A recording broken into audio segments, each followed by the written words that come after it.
L'autre jour, j'ai mon stagiaire qui m'a demandé si c'était une bonne idée d'utiliser un coupe-eau en mode brick wall pour limiter l'aliasing. Et ben voilà ce que je lui ai répondu.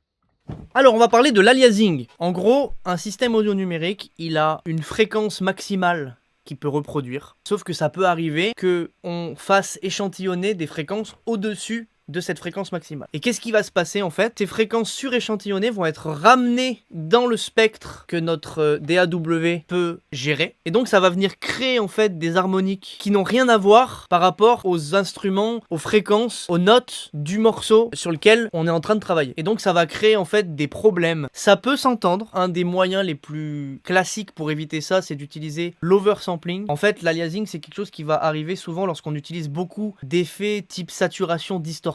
Et la plupart du temps, ces effets-là, ils ont tous des options d'oversampling. Par contre, attention, parce que plus vous allez vouloir un oversampling élevé, plus ça va consommer du CPU et donc plus ça va faire ramer votre session. Une technique pour supprimer entre guillemets une partie du problème, c'est d'utiliser un coupe-eau en brick wall, on va dire dans des régions très élevées qu'on n'entend pas forcément, donc par exemple genre à 20 000 ou 19 000. Bon, moi ce que j'en pense encore une fois, c'est que si ça s'entend pas, si c'est juste quelque chose qu'on voit sur le spectre mais qu'on n'entend pas de problème majeur, pas besoin de se faire chier à utiliser des traitements, sachant qu'en plus utiliser un coupe-eau en mode brick wall, c'est un truc qui va vous foutre la merde niveau phase. Ça peut avoir un impact beaucoup plus négatif que juste laisser l'aliasing tel quel. Après, par contre, ça peut arriver que ça s'entende, et auquel cas, il faut peut-être revenir un peu dans les process en amont, peut-être moins saturé, peut-être changer de saturation, peut-être plus utiliser l'oversampling, juste l'activer avant de faire votre export. Mais en tout cas, moi, l'histoire du brick wall coupe-eau, c'est pas trop un truc qui me branche.